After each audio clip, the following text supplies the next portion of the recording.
Good day and welcome back to my channel. A lot of folks do an end of year sort of recap and review, and I figured I'd give it a shot. Taking a look back at what I got up to this year, this past year, 2023, in my model working, some of the things that I succeeded in working on, and understanding what my goals were, and then as also looking ahead to 2024. But before I get to that, I just do want to wish everyone a happy holiday. I hope that whatever holiday it is that you celebrate throughout this time frame, it's joyous, fun. You get everything you wish you could possibly get out of the time, and have a wonderful day and wonderful season. So let's go ahead and take a look at what 2023 brought through this channel, and then we'll come back and talk about what I'm looking to do in 2024. Starting off the year, finished off the T34 diorama. So this is a 1/35th scale diorama of the Zvezda T34 and Tamiya Soviet infantry miniatures with a summer theme to the dio.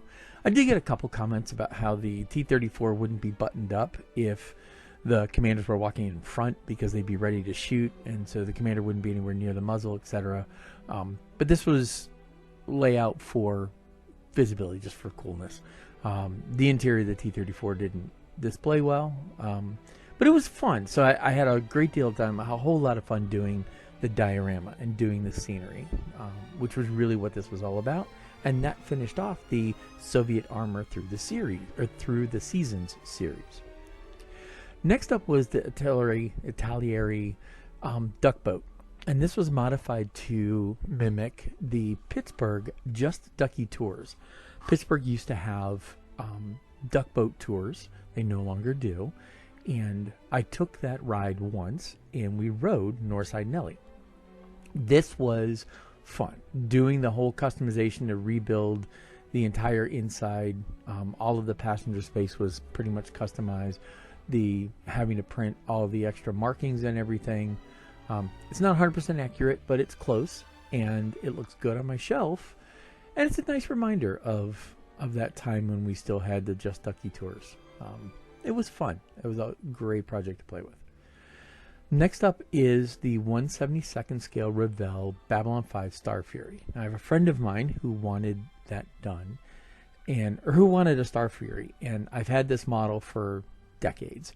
It's a bear. That model is a bear to do, and as everybody knows, I'm not entirely happy with it, but I was giving him the custom paint job that he asked for, which meant I had to print the transfers, and that was a hassle. Overall, I got it to look close to what I wanted, and he was happy, so I'm calling that whole thing a win. Would I do one of these again? Yes, but I do a lot of things differently. But it was a fun project. This next one did not make my video. This was just a scene to practice doing dioramas. It was my post-apocalyptic biker meeting. It was the 1/35th scale ICM Ukrainian soldier.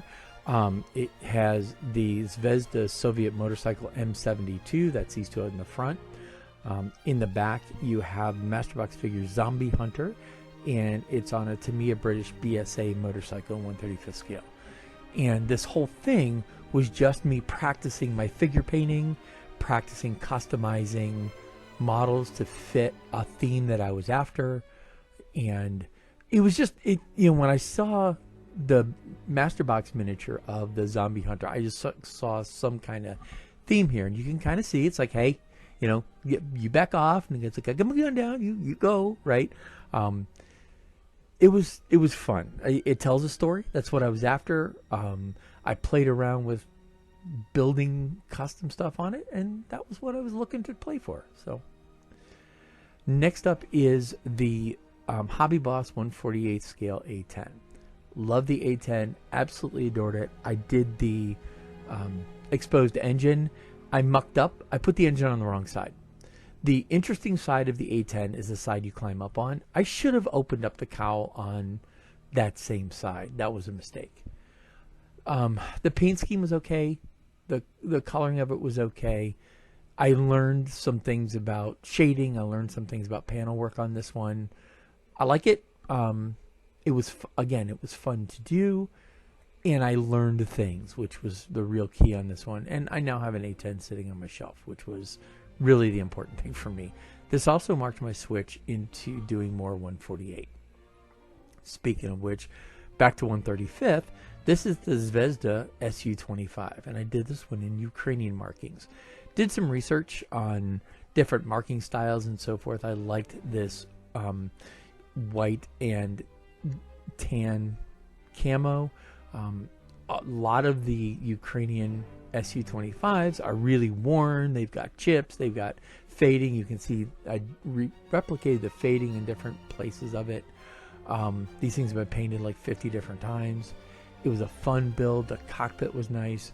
My colors aren't entirely accurate, but it was fun. Again, it went together well. I really like the look of this aircraft, and it was a fun project. I had to learn a lot, and again, catch a theme. Now I start the Jolly Roger series. I kind of wanted to do this, and I started with the Crusader, and this is the monogram 148 scale Crusader. And I'm getting short on shelf space, so I started shifting into 148.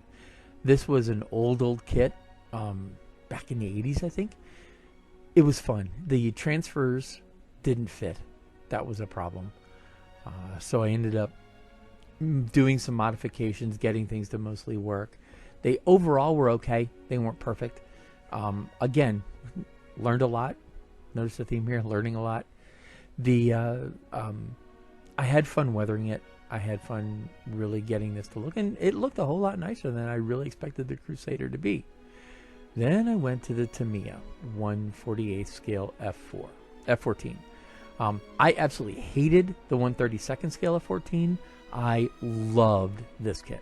This kit went together well. It was well engineered. It was designed well, and the overall product and result was superb. Any failures are failures of mine as a modeler. It was fun learning and working on weathering, getting the dirty weathering for a naval aircraft. I tried some different techniques, and I think I liked the way they came out. It was overall, this one made me happy. I really, really did enjoy doing this one. And then the last of this series is the Academy 148 F4. Now this plane is the whole reason I wanted to do the series in the first place. I really love the look of the Jolly Roger's livery on the F4. The F4 is also very often a very filthy bird, and it was a lot of fun working on getting some of that stuff done. I started working with different oils. I started working with different pigments, and I got some different effects that made me quite happy. Again, with all the things, I see a lot of things I could do better, but I really, really like the look of this thing once I got done with it. And the three of them together on the shelf really make me smile every day. The next one that I have on the kit also did not make a video series, and this is the Revell 135th scale UH-1. It's one of the things I've wanted to try again. I really love helicopters. It's hard to do a helicopter with multi-rotors because there's no room on a shelf for it, blah, blah, blah. And I like the look of the Huey. I had to put a ton of weight in the nose of this thing. Really had to get creative on how to do that. Overall, it was okay. It's a Revell kit from, again, back in the 80s. So it goes together all right. There's a whole lot of work you'd have to do to make this thing look really good. And this was more of just a fun practice. That's one of the reasons I didn't video it. I was just playing and trying out some new things. But again, it was an entertaining one to do. The Accurate Miniatures 135th IL-3M Sturmovik. Love the Sturmovik. It's an iconic aircraft, and that's one of the reasons that I wanted to do this one. I wanted to do an IL-3 for a long time, and I've had this one sitting on my shelf for a while. So I finally got to it. I like the three color camo. It's fun to do. I prefer those kinds of things. And again, with these, this one was getting an aircraft I wanted, and also learning how to do different weathering techniques. The underside is maybe a little over weathered, maybe not. I'm really not sure. But these aircraft were flown in terrible conditions and just were workhorses. Next up surprised me. This is an Italeri 148th scale Bell 37 Sioux. This thing went together well. It was a little bit fiddly, a little bit challenging, but I did not expect a fun kit out of Italeri. I wanted to do the Sioux. The rear cage is a little bit chunky. It's a little bit overdone, but this was a fun helicopter to put together. The model went together well. The cockpit was nice. I did do some upgrades to it, and you can tell I used the transfer seatbelts, and they're like, okay, but this was a playtime. And I kind of finished off the year having fun, and this was one of those I did that with.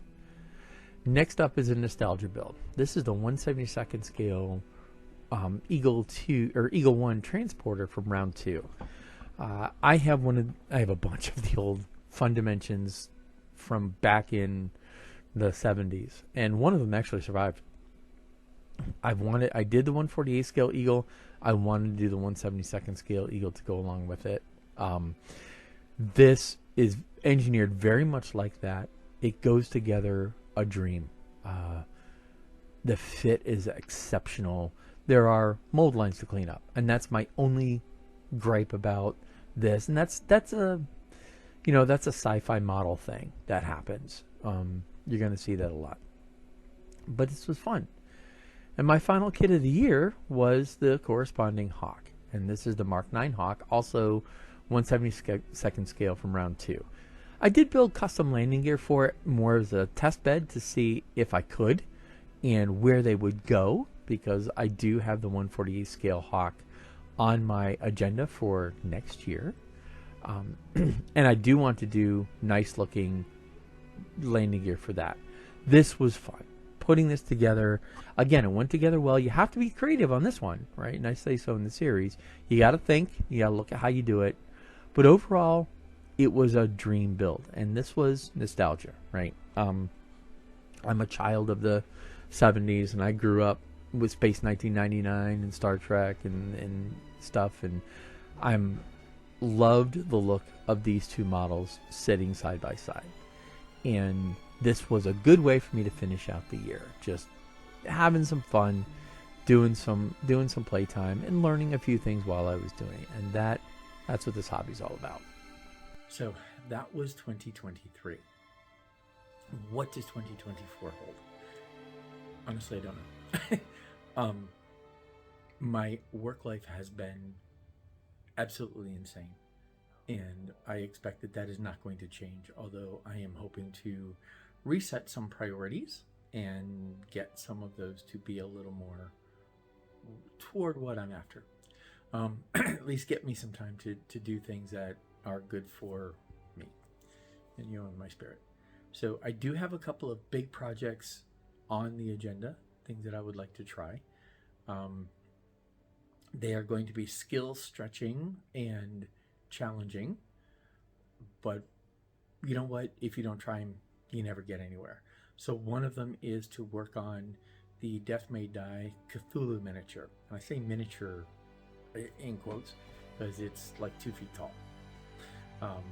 I have some ideas for what I would like to do, something I've never done, like a deep resin water pour.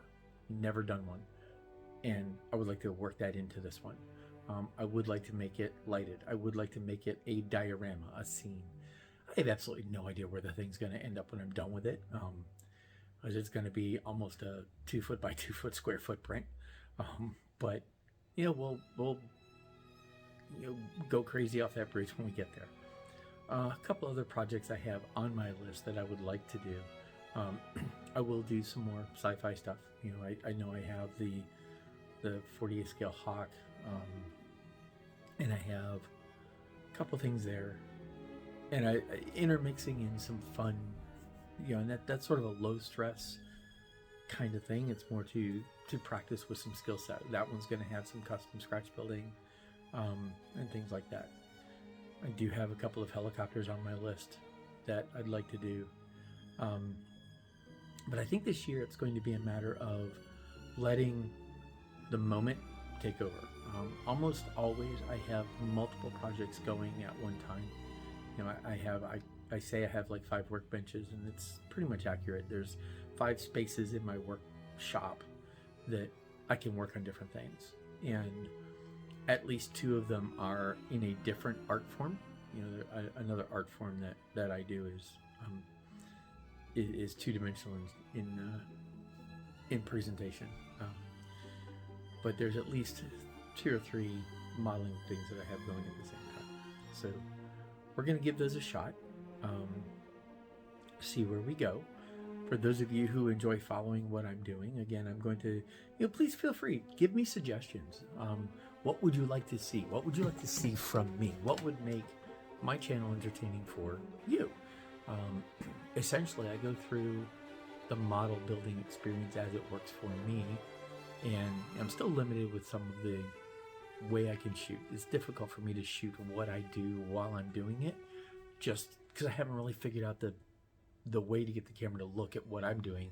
Because a lot of times I take the subject and I bring it almost up to my face. So, but if there's anything that you'd like to see, or things that you would like me to show or add to my channel, engagements, things like that, I do respond to queries and statements in the comments. I do listen to them. I know I do have them on hold, so that is one of the things I learned early on. All of my commentary is set to hold, but there's been like 2 that I can think of that I haven't approved and responded to. But please feel free. If there's anything that is a suggestion, hint, anything that would make the viewing experience for you guys better, let me know. Put them in the comments below and let's chat. So with that said, I hope that this is a wonderful holiday for everybody. I hope you all have an amazing time, that things are exciting, that the new year is wonderful for everyone. And I look forward to engaging with folks throughout the new year. So until next time, thank you very much for watching. Happy modeling, everybody.